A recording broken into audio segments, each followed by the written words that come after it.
Yasmin Stéria e hoje a gente está começando mais um Zebra Zebra com uma mulher literalmente inspiradora, Giovana Quadros, que é uma grande empreendedora. E ela tem uma confraria incrível, uma plataforma chamada Mulheres Inspiradoras, que reúne as maiores líderes mulheres do Brasil. Dio, conta isso. Apenas isso. Apenas, né, Brasil? Mulheres Inspiradoras com Yasmin. Então, isso aí começou em 2015, com o lançamento do livro Mulheres Inspiradoras, Dicas de Mulheres Inspiradoras. É autora também, gente, eu perdi essa parte. Exatamente. começou por aí. Onde a gente conseguiu reunir pela primeira vez no Brasil 38 mulheres com histórias realmente inspiradoras, desde alta liderança, a primeira médica tetraplégica, Luiz Helena Trajano. Então a gente reuniu e cada uma contou a sua história. Né? E teve uma repercussão no Brasil muito bacana, porque a gente estava no ápice falando sobre empreendedorismo feminino e no momento de crise, e a gente trouxe cada uma delas para falar um pouquinho da sua trajetória e inspirar outras mulheres no mercado de trabalho. E tem sido em voga, crescendo muito o assunto. Então, depois disso, eu reuni umas 20 mulheres para a gente debater sobre violência contra a mulher na época. De lá para cá, os encontros foram crescendo, e a gente foi falando de mulher no esporte, mulher no entretenimento, investimento para as mulheres na política, enfim. E esse grupo foi criando estrutura e hoje são mais de 400 mulheres, presidentes das principais empresas do Brasil, artistas, jornalistas, e a gente debate um tema feminino a cada 2 meses, mais ou menos. E a gente fomenta esse ambiente de inspiração e crescimento de mulheres, que é o que você faz também. Então, a ideia é fazer esse movimento acontecer na alta liderança, que é importante, né? E assim, o que eu vejo muito do que você vem fazendo, Gil, é também unir mulheres, né, que ainda são 8% em cargos de liderança aqui no Brasil. Se a gente falar de altos cargos no Brasil, né, do C-Level, a gente está falando do número muito pequenininho, que é tão ínfimo que não entra dentro dos índices, né? Se a gente tira as herdeiras, cai ainda mais. Então, fica 2%. Então, é um caminho longo ainda pra gente andar. Gente, mulherada, a gente precisa começar a ocupar esses lugares. Ocupar esses espaços. Porque... Isso não é só no Brasil, não. É no mundo, né? Mas a gente tem... Não é uma questão só, são várias frentes diferentes. E a gente tem até bastante mulher no mercado de trabalho, até gestão ali. Entrou na fase que de maternidade, dá uma caída boa. Não, é a fase que realmente tem a grande diferença, né? Então, como que a gente pode... E a gente estava até debatendo nas redes sociais até ontem sobre essa questão desse movimento e quanto é significativo e importante ter esse balanço de mulheres e homens no mercado de trabalho, ter essa nova configuração familiar, né? Onde não se é previsto apenas as mulheres serem as responsáveis pela maternidade, assim, na configuração que a gente tem de trabalho hoje, não permite que seja de uma outra maneira. Então, como é que a gente pode trazer isso para o debate, para o diálogo? Quais são as dificuldades que essas mulheres enfrentam? Que possibilidades a gente tem para essa nova geração para crescer dentro do mercado de trabalho, ter uma configuração de vida familiar diferente, mas que mais igualitária e que ajude tanto homens e mulheres dentro da organização. A gente ainda tem que ressignificar vários padrões, né, da sociedade e do que ainda é visto como uma atividade de mulher e uma atividade de homem. Né? E o que a gente estava conversando é sobre o feminismo, né? Que é um assunto que parece ainda um tabu para muitas mulheres e para muitos homens, às vezes até por um pouco ainda não entender o real motivo do feminismo, que é a equidade de gênero, né? Não é uma luta de mulheres contra os homens. E isso é muito importante a gente falar, porque ainda tem essa mal interpretação do que é o feminismo. Não é o oposto de machismo. Não. Porque automaticamente muita gente confunde como se fosse o oposto de machismo e ao redor dessa palavra foi construído culturalmente coisas negativas. Sim. Então, muitas vezes você não quer se relacionar ao movimento por questão de você colocar algumas configurações subconscientes do que representa. Mas, na verdade, é a gente batalhar para uma sociedade mais justa para os dois, que são legais para os dois, né? Não, e assim, é muito importante a gente falar porque empresas que têm mais diversidade, né, que têm diversidade enfim, de gênero e tudo, você tem um crescimento de 15% de empresas que têm menos diversidade. Então, assim, né, empresas grandes com mais cargos de liderança femininos, pensando em mais mulheres negras na empresa, né? A gente realmente ter pessoas diferentes compondo o corpo da empresa, isso agrega muito à empresa. Porque hoje a gente está vivendo num mundo, né, que está mudando muito rápido. A gente está falando de assuntos muito importantes e muito urgentes e que são essas pessoas que estão em cargos de poder que estão tomando as decisões. Então, quando a gente tem pontos de vista diferentes, isso é muito importante, né? Eu acho que você deve ver bastante isso nos seus encontros. Isso, até porque já foi feito vários estudos e desde o Fórum Econômico Global, a McKinsey também tem vários estudos em relação a isso globalmente. Países europeus que têm políticas ativas fortes em relação à alta liderança, liderança feminina, já é visto que aquelas organizações que têm liderança feminina, elas faturam mais do que elas não têm, já é sabido. Sim. E a gente sabe que também tem um incremento de trilhões de dólares dentro da nossa sociedade se a gente tivesse essa maior diversidade, né, e essa maior participação. Então, tudo isso já é sabido. O que a gente ainda tem que avançar é trazer isso para diálogo. Então, precisa ter grupo de mulheres ainda? Precisa. A gente precisa se unir, a gente precisa conversar sobre o assunto. Precisa ter canais igual da Yasmine falando sobre isso? Precisa. E precisa em todos os aspectos. A gente tem que fomentar o diálogo, a conversa, sem colocar aquele diálogo raso de coisas que eu acho que tá tudo... entender um pouquinho mais, estudar um pouquinho mais, né? Homens e mulheres, né? Porque a gente está trazendo essa nova geração para o mundo. E se a gente for esperar o aspecto natural disso acontecer culturalmente, são aí mais de 200 anos, né? Não, sim. Por isso que a gente tem que falar muito. Por isso que tem que fomentar muito. Se você não deixar que naturalmente aconteça, você vai esperar aí que a sua neta, tataraneta, de repente usufrua de uma situação. Então, o lance da gente trazer à tona e conversar e se interar é importante porque a gente consegue fazer com que toda essa questão de viés de gênero que existe, né, dentro do nosso inconsciente, culturalmente, no mercado de trabalho, a mulher ter vindo para o mercado de trabalho com um salário mais baixo, que está ali intrínseco, né, que ganha até menos que o homem até hoje. Então, a gente trazer isso para o diálogo, colocar umas políticas ativas, se não for a parte governamental, mas que a gente faça como pessoa física. Sim. A Yasmine está fazendo, a Giovana nunca pensou, eu nunca pensei, que um movimento que eu comecei lá atrás, ele fosse ser representativo hoje, trazer o nível da mulherada que a gente tem para diálogo, para debate, tantas mulheres abraçando isso. Então, se eu não tivesse pensado ali pequeno, né, tinha ficado daquele jeito. Mas acreditei que pudesse acontecer, igual a Yasmine acreditou que pudesse acontecer.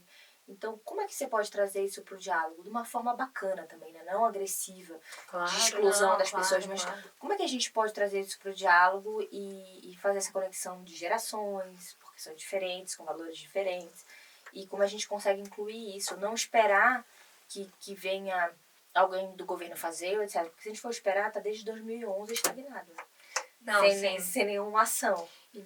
E assim, o que eu acho super interessante, eu acho que, como a gente estava falando até, mulheres em cargos de liderança, né, que têm gerações diferentes, ainda estão, né, e mulheres às vezes mais novas, a gente tem também uma diferença aí de da forma que enxerga o trabalho, né? De como chegou nesse cargo de liderança, de como construiu essa carreira.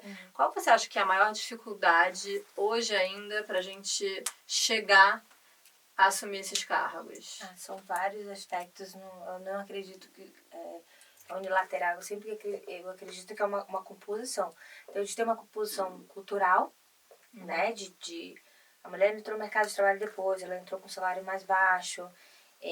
A gente tem a questão de maternidade, né? Maternidade, chega com tem a Dia tá aqui com 40 semanas. Aqui gente. tá só que pode nascer aqui agora. Então né? ela está dando a honra da presença uma dela. Baby inspiradora. Pra mostrar pra gente que gravidez não é nenhuma questão. Acabou de sair uma capa com uma super grávida também, né? Numa revista de negócios. Eu acho que o lance é como que a gente consegue ir balanceando nesse mundo louco que a gente tem de trabalho e inserir essa mulher que dá a luz, ter um aspecto positivo e não a gente olhar com um aspecto negativo, sim, porque foi construído como, tipo assim, você né?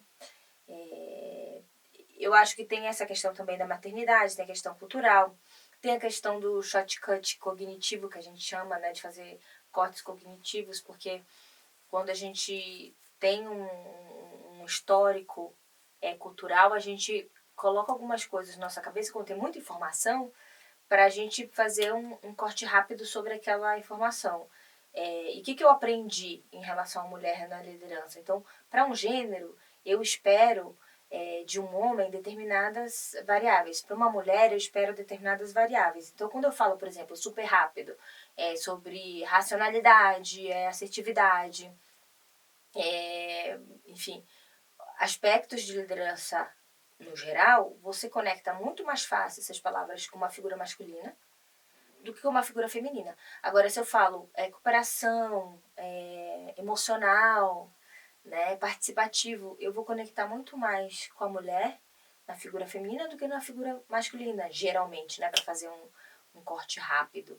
E isso me leva a ter determinados preconceitos quando eu vejo uma mulher na liderança. Quando eu vejo uma mulher na liderança que tem os aspectos de liderança, se é um homem, eu já estou esperando aquilo. Então eu falo, nossa, como ele é assertivo, nossa, como ele tem liderança nata. E a mesma postura, às vezes, se eu receber de uma mulher na liderança, eu vou falar assim, nossa, mas que generala. Nossa, mas que bruta, né? Então, isso homens e mulheres fazem. Sim. O negócio é a gente começar a prestar atenção. Poxa, olha, eu tô fazendo isso agora, né? Eu tô criando aquela crítica. Às vezes a gente não se toca que tá fazendo isso, porque homens e mulheres acabam fazendo essa crítica em relação ao gênero. Eu fazia muito. Então, hoje, às vezes, eu percebo, falo, não, gente, ela tá tendo uma postura de liderança, né? Nessa situação. Por que eu vou conectar uma coisa negativa? Então, a gente começar a debater, prestar atenção nessas situações. E fora outras questões, né? Acho que falar de ambição, por exemplo, é um assunto que às vezes é um grande tabu para as mulheres, né? O homem ele pode ser muito ambicioso e uma mulher ambiciosa tem um julgamento ainda negativo. E não tem nada de errado de você, né, em ser ambicioso. Você para ser às vezes não, né? Um empresário, uma empresária de sucesso, você precisa de ambição. Sofrer riscos, você, né, às vezes ter uma postura de liderança um pouco mais rígida, apesar de que hoje a gente também está vivendo num mundo de um momento que a gente precisa muito dos soft skills, e a gente precisa muito ressignificar a forma de se liderar. Né? Isso é muito importante, porque realmente está tudo mudando, a gente está tendo uma consciência maior de tudo e que cada vez mais essas qualidades que às vezes são um pouco mais afloradas, né? Falando que todos os gêneros têm, elas estão um pouco mais na mulher, mas também estão nos homens, elas estão sendo muito necessárias no momento hoje. E a gente abraçar isso, né? Por exemplo, a gente falar de amor nas organizações, de cooperação, de participação, são itens, às vezes, de levar para o aspecto emocional, que você tem vergonha de abraçar, homens e mulheres. Sim. Então, homens e mulheres não querem assumir aquela característica porque me mostra fragilidade. Para eu assumir liderança, eu tenho que mostrar que eu não tenha fragilidade. Mas hoje, o que a gente mais precisa é abraçar esse tipo de característica como algo positivo, não negativo. Então, se eu tenho uma gestão mais participativa ou mais holística, de olhar para o próximo, é um negócio que é bacana para homens e mulheres terem isso.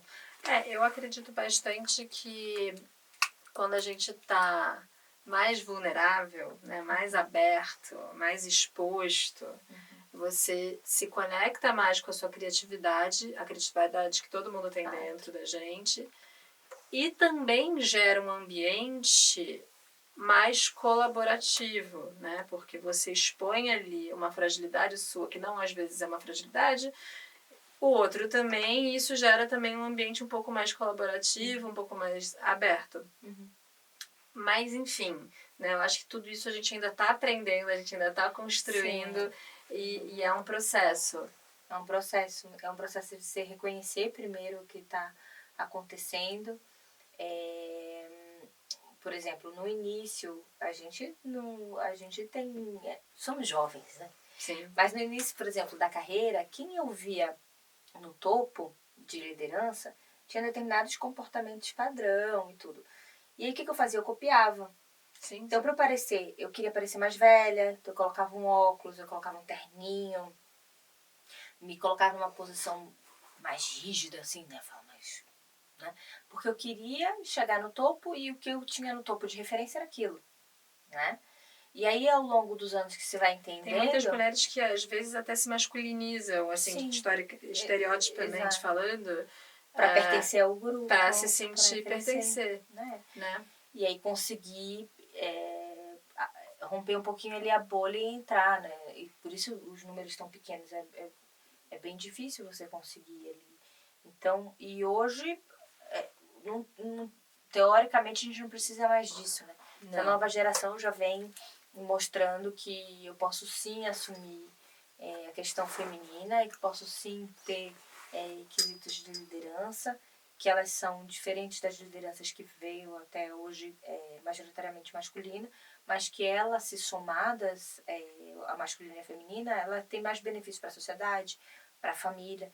Uma mulher que ela é próspera dentro do trabalho, ela é próspera dentro da família, quantas pessoas ela impacta ali, sim, né? Não, com certeza. Então, de que maneira isso é positivo? E abraçar isso, né? Trazer o diálogo homens e mulheres para a conversa, não trazer aquele aspecto de um contra o outro que às vezes tentam colocar, que é chato. E o lance é a gente trazer o diálogo, o assunto, voltar a colocar a pauta assim, é necessário falar sim, e a gente conseguir romper essa bolha, né? Não, com certeza. Eu só acho muito importante a gente, só pra gente finalizar o nosso papo, porque nosso tempo está acabando, mas que hoje eu acho que as mulheres, elas podem começar a se sentir e devem começar a se sentir mais confortável em ser quem elas são. E aí cada mulher tem um jeito, cada mulher tem uma história, cada homem tem uma história. E eu acho que cada vez mais, falando de empresas, falando de liderança, falando de mundo, a gente precisa dessa verdade, né? Porque a gente está vivendo esse momento de transição e de mudanças. Então, quanto mais verdadeiro os nossos valores a gente está, melhor líder a gente se torna. E se conhecer, né? Porque, às vezes, aquilo que a gente cresce culturalmente entendendo como configuração masculina, feminina, a referência que a gente tem no mercado de trabalho, a referência que a gente tem familiar, a gente está rompendo para uma nova configuração. As novas gerações estão entendendo já isso, né? Não estão aceitando muito mais esses padrões que são colocados dentro do mercado, né? O homem, por exemplo, não ajuda na paternidade, ele é o pai, ele está junto. É diferente, né? Mudar as palavras ali. Mudar os comportamentos. E isso é possível se a gente trazer para o debate e entender um pouco mais. Porque às vezes quando a gente está a gente cresce nessa ideia e a gente não confronta ela, não argumenta ela, a gente se torna parte do produto ali daquele sistema. Então, a ideia é, vamos trazer à tona, vamos refletir, né? Por que desse meu comportamento? Por que vem acontecendo isso? E a gente começar a se encontrar melhor, né? Não só aceitar o que já está colocado. Exato. Então tá bom, acho que a gente acabou bem, hein, Gil? Então vamos. Eu achei. Vamos juntas aí? Vamos romper essa bolha? Não, e gente, vamos se unir, né? Essa coisa da mulher ser contra a outra, de competição, é sobre unir forças, né, Gil? A gente desmistificar, né? Desmistificar tudo isso. Esse negócio, mulher compete com mulher, não sei o quê. Quanto mais a gente falar e quanto mais a gente colocar isso à tona, mais vai ter, certo?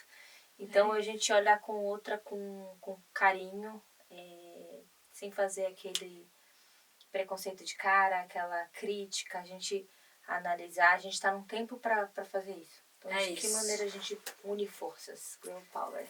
Gente, muito obrigada. Nos vemos na semana que vem. Bye, bye.